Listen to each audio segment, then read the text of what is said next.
সাতক্ষীরার কলারোয়া উপজেলায় 7 জনকে আটক করেছে পুলিশ। সাতক্ষীরা থেকে ভোটের সবশেষ খবর জানাচ্ছেন আমাদের সাতক্ষীরা প্রতিনিধি এম কামরুজ্জামান। কিছুক্ষণ আগে সাতক্ষীরায় তৃতীয় ধাপে যে দুইটি উপজেলা পরিষদ নির্বাচন হচ্ছে সাতক্ষীরা সদর এবং কলারোয়া উপজেলায়, সেই দুইটি উপজেলায় ভোট শেষ হয়েছে। কোথাও কোনো অপ্রীতিকর ঘটনা, বড় ধরনের খবর আমাদের কাছে নেই।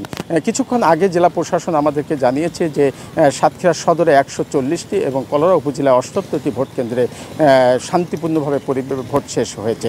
আমি যে কেন্দ্রটি দাঁড়িয়ে রয়েছি এটা সাতক্ষীরা শহরে একেবারে প্রাণ কেন্দ্রের একটি কেন্দ্র, সাতক্ষীরা প্রাণনাথ মাধ্যমিক বিদ্যালয় কেন্দ্র। এই কেন্দ্রে মোট ভোটার রয়েছে 3930 জন।